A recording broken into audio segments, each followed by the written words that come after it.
साथियों, देश में जैसे जैसे फूले साहू अम्बेडकर पेरियार की विचारधारा स्थापित हो रही है, वैसे वैसे मनवादी ब्राह्मणवादियों में बौखलाहट बढ़ रही और वो लगातार हमारे महापुरुषों का अपमान करने की कोशिश कर रहे हैं। संविधान निर्माता डॉक्टर बाबा साहब अम्बेडकर जब इस देश के हजारों साल से शोषित वंचित समाज के लिए संघर्ष कर रहे थे और इस बात के लिए लड़ाई लड़ रहे थे कि ये हजारों साल का जो शोषित वंचित समाज है उसको हक अधिकार मिले और वो इस देश की ब्राह्मणवादी व्यवस्था की गुलामी से आजाद हो जाए। उस समय ब्राह्मणवादी मनवादी ताकतें बाबा साहब डॉक्टर अम्बेडकर के खिलाफ न केवल खड़ी थी बल्कि उनके कदम कदम पर रोड़े अटकाने की कोशिश कर रही थी, कदम कदम पर रोड़े अटकाने का काम कर रही थी। इसके बावजूद बाबा साहब डॉक्टर अम्बेडकर ने भारतीय संविधान लिखा और भारतीय संविधान में इस देश के करोड़ों शोषित वंचित समाज के लिए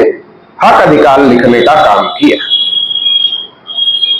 और इसकी वजह से जैसे जैसे शोषित वंचित समाज के लोग बाबा साहब डॉक्टर अम्बेडकर को पढ़ने का काम कर रहे हैं, बाबा साहब अम्बेडकर को समझने का काम कर रहे हैं, वैसे वैसे बाबा साहब डॉक्टर अम्बेडकर की लोकप्रियता बढ़ती जा रही है। बाबा साहब अम्बेडकर को मानने वाले लोगों की संख्या बढ़ती जा रही और इसकी वजह से देश की मनवादी ताकतें बौखलाई हुई। इसी बौखलाहट का एक नजारा तब दिखा जब पार्लियामेंट के अंदर जब अपोजिशन की पार्टियों के द्वारा लगातार बाबा साहब डॉक्टर अम्बेडकर का नाम कई बार लिया गया तो देश के गृह मंत्री अमित शाह के द्वारा जिस प्रकार की टिप्पणी बाबा साहब डॉक्टर अम्बेडकर को लेकर की गई उसकी जितनी भी निंदा की जाए कम है। पूरे देश भर में, पूरी दुनिया भर में उसकी निंदा की गई और बड़े पैमाने पर उसको लेकर विरोध प्रदर्शन पूरे देश भर में किया गया। 1 जुलाई को जो भारत बंद, भारत मुक्ति मोर्चा और राष्ट्रीय पिछड़ा वर्ग मोर्चा के द्वारा होने जा रहा है उसमें भी अमित शाह द्वारा जो टिप्पणी बाबा साहब अम्बेडकर को लेकर पार्लियामेंट में की गई थी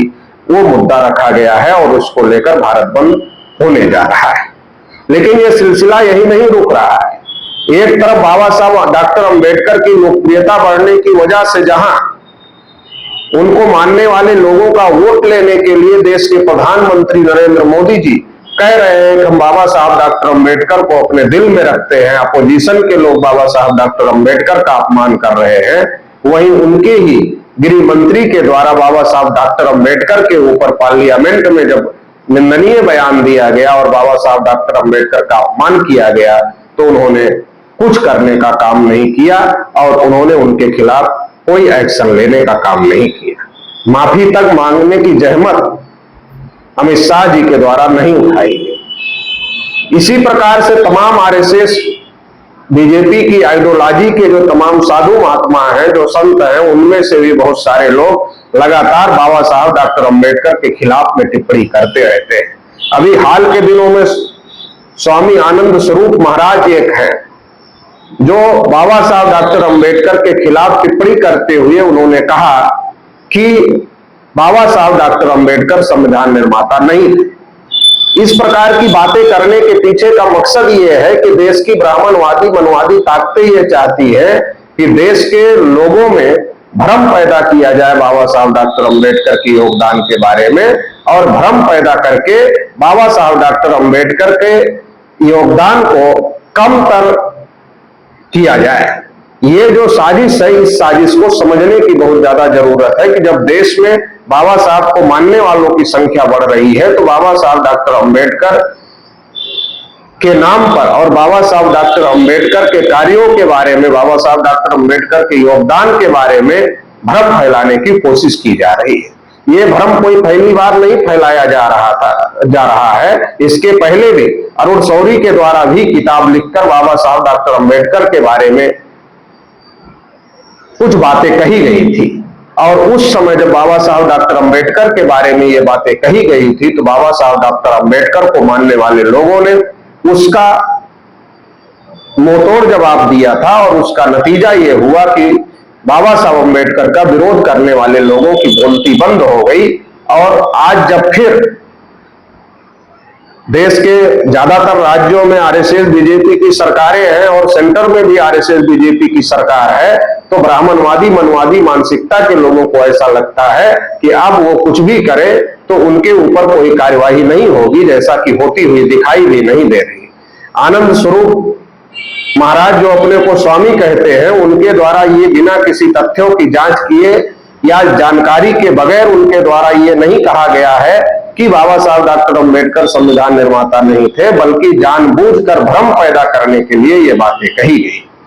उन्होंने ये भी कहा कि बाबा साहब डॉक्टर अंबेडकर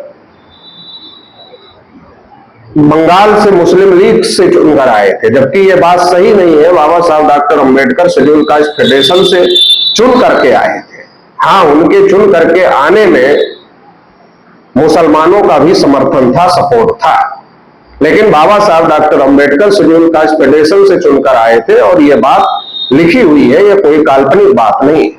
उन्होंने कहा बाबा साहब डॉक्टर अंबेडकर संविधान निर्माता नहीं है, और जो संविधान सभा के सदस्य ही नहीं थे BN राव, उनको वो संविधान का श्रेय देना चाहते हैं और कहते हैं कि वो संविधान निर्माता थे, जबकि संविधान निर्माण के बारे में बाबा साहब की जो भूमिका है उसके बारे में संविधान सभा की जो बहस का खंड 7 है, उसके पृष्ठ संख्या 231 पर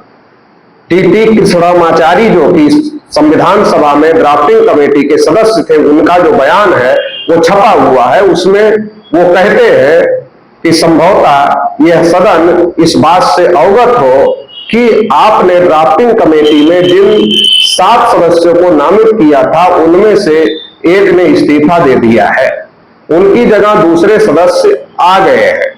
एक सदस्य की मृत्यु हो चुकी है, उनकी जगह कोई नहीं आया है,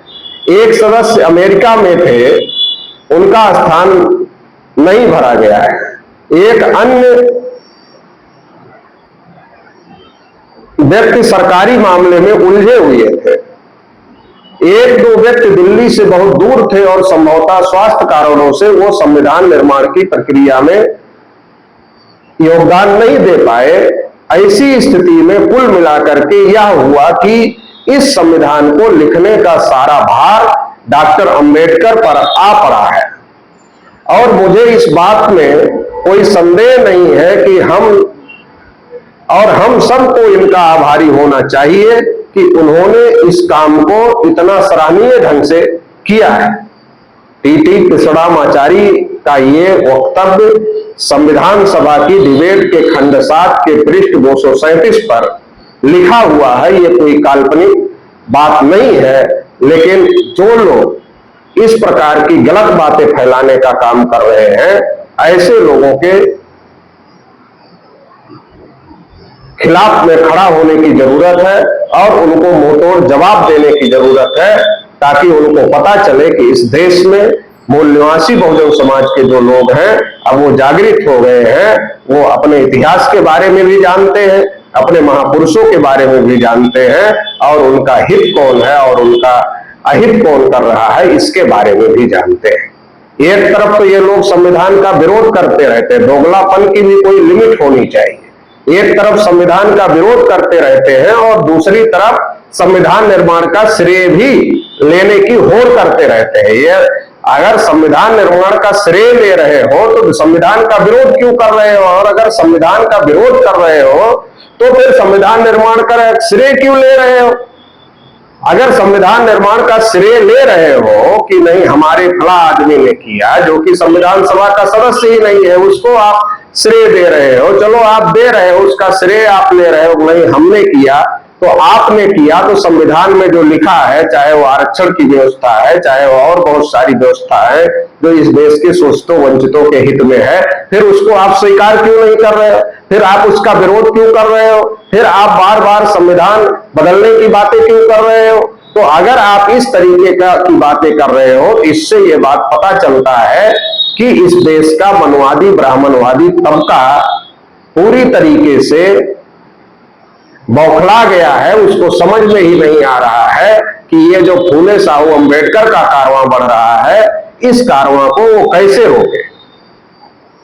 इसलिए बौखलाहट में इस प्रकार के उल जलूल बयान देने का काम उनके द्वारा किया जा रहा है। इसलिए देश में ओबीसी, एससी, एसटी, माइनॉरिटी जो इस देश के असल बासिंदे हैं और इस देश के मूल निवासी हैं, इस देश के बहुजन समाज के लोगों को ये जो वैचारिक संघर्ष है, जो हमारे महापुरुषों की विचारधारा है, जो महापुरुषों का संघर्ष है, उसको जन जन तक पहुंचाना होगा, ताकि देश के हर नागरिक को इस बात की जानकारी हो कि इस देश में